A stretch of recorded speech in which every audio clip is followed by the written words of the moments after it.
Hey everyone, welcome back to D Overseas. I'm finally taking you back into my room today. For the past few weeks, we have been going on adventures outside, which is lots of fun, but you know my heart lies in having these travel thought videos and discussing all these philosophical things. Today, I'm going to be starting off with a bit of a series focusing on two different books that I read that share a lot of interesting thoughts and ideas about how we view travel, how we interpret it, and how we experience it. So that's what I wanted to get into with these next coming videos. And today we're going to be looking at one book, and I'll mention her writing several times. The first book we're going to be looking at is Full Tilt by Dervla Murphy. Sorry, I'm butchering. I don't know why I struggled to pronounce that. It's a common Irish name. But anyways, so Full Tilt by Dervla Murphy. This week topic is going to be thoughts on culture. Simplicity is not poverty.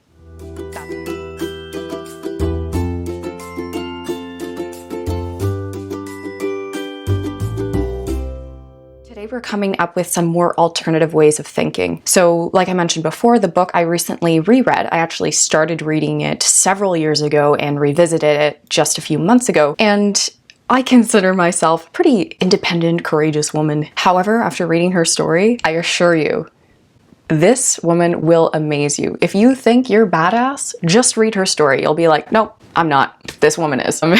Not to dumb ourselves down a bit, but she's just incredible. Basically, her memoir takes you on a journey. She starts in Europe, but the actual book focuses on her cycle journey throughout the Middle East. Essentially, she shows incredible acts of physical endurance, bravery, but those things aren't what I'm going to focus on today because I'm, of course, focusing on these travel thoughts. This is the important part. During her journey, she stayed with lots of locals and found them incredibly hospitable and kind and welcoming. And the reason I'm bringing this up today is to compare two different kinds of worlds, which Dervla was often referring to in her journal as well. She would circle back to our Western world versus the third world, which would be Middle East, places in Asia, etc. Well, that's where she was specifically. One thing that I found really interesting, which she speaks about, is considering these poverty-stricken places, which how the average Westerner would consider, and how she might view them instead, and how we can all view them instead, potentially. I'm going to be sharing excerpts throughout this video. I'm going to start off with the first one. So an intro on this excerpt. In this quote that I'm sharing, or excerpt from the book, Dervla is visiting an Afghan governor who is hosting her, and in this part she's quickly describing what the house is like. This house reveals what some might describe as the poverty of Afghanistan, but what I prefer to call its simplicity, since poverty denotes a lack of necessities and simplicity a lack of needs. The governor is the most important man in the district, yet the poorest Irish peasant would have a more elaborate home. Though when one examines, it has every essential comfort here. I'm going to highlight this again because this is essential here. Poverty is a lack of necessities. Simplicity, a lack of needs. Wow, right? It doesn't seem like this crazy thing, but after I read this part of the story, I just sat there for a second to take in that small paragraph that she wrote. Of course, this is obvious. You compare both words and you can tell me, okay, well, necessities versus simplicity, okay. But in this context, it's really interesting. I find that a lot of people in our societies have a hard time grasping this concept. You know, we expect that, okay, we need a car, we need a big house, we need a room for each person, we need, to make X amount of money, which depending on what your lifestyle is like, but that's what you've deemed what your needs are. So that's the difference. And this is, of course, why I've come to bring it up today and why it's an important part with travel. When I first read this, or while I was reading much of her story, actually, one of the places that pops into my mind was my time in Nepal, where I was working at a school. I was volunteering in this small little village. While I was there, one of the workers at the school asked to host myself and another volunteer at their home for dinner. The home was what my friends back home in Canada would consider a small shed. It housed this man who invited us, his wife, and his children also. Obviously, everyone in the home was fed and happy enough to be able to host two foreigners. So what may look like poor, was that really poor? Because if they were in poverty, they wouldn't be able to share. Yet they just had a different set of needs than what we would consider necessary. if that makes sense. So throughout my time in this village, I started to develop this strange sense of jealousy that I had somehow been cheated into thinking that during my whole life I needed to be able to live in such a way with so many things and accomplishments, whereas many people, and probably majority of people on this planet, live just fine, though often more simply. Now, I'm not saying there aren't people in the world that definitely do have needs that are not met. I understand that that is definitely occurring. However, there are a lot of people that, like in this village, for example, that do live simply and fine. And, you know, there's nothing poor about that. Dervla continues to talk about her admiration for this simpler way of living, and I wanted to share some more with you. So I'm going to take you to another page, so bear with me. I'm feeling rather miserable today, having left the Hindu Kush behind, yet the past weeks have given me something that I know will prove permanent. It may sound ridiculous, but I've been privileged to see man at this best, still in possession of the sort of liberty and dignity that we have exchanged for what pleases us to call progress. Even a brief glimpse of what we were is valuable to help understand what we are. Living in the West, it's now impossible for most of us to envisage our own past by a mere exercise of the imagination. So we're rather like adults who have forgotten the childhood that shaped them. And that increases the unnaturalness of our lives. So to realize this past through contact with people like the Afghans should help us to cope better with our present, though it also brings the sadness of knowing what we're missing. At times during these past few weeks, I felt so whole and so at peace, I was tempted seriously to consider settling in the Hindu Kush. Nothing is false there, for humans and animals and earth, intimately interdependent, partake together in the rhythmic cycle of nature. To lose one's petty, sophisticated complexities in that world would be heaven, but impossible because of the fundamental falsity involved in attempting to abandon our own unhappy heritage. Yet, the awareness that one cannot go back is a bitter pill to swallow. There's a lot of information there. It's pretty heavy, but what I found most interesting about this passage is how she mentions contact with these people, allowing us to better understand our heritage and cope with our present state. Now that I think of this more, I wonder if that's why a lot of my fondest memories of travel have to do with these places that are similar to what she's describing also. Watching villagers washing themselves and their clothes in the rivers rather than washing machines or hot showers. Normalizing myself to places where things like electricity are a luxury. When I travel, my favorite places to visit are never really the big cities, full of technology and reminders of the modernization. What excites me the most is being able to witness and immerse myself in these kinds of places that Dervla is also describing. So I think that part of what makes those experiences in these places so fulfilling is understanding, I guess, how we were and how we could potentially still be, and maybe still appreciating how we've progressed and giving some gratitude for how all the luxuries that we've come to have. I think there's lots of ways you can take this. I'm gonna go to another excerpt, and this one talks about a little bit about colonization, I guess, which is kind of interesting. And here she's talking about how people from the Western worlds have taken it upon themselves to improve places like Pakistan, Afghanistan, these places that she was traveling through. So I'm gonna open up my next one here. Here she's talking about some of those influences and changes. And then she goes to say, "And so far we have shown little mercy, if that means anything more than distribution of vaccines and the building of roads.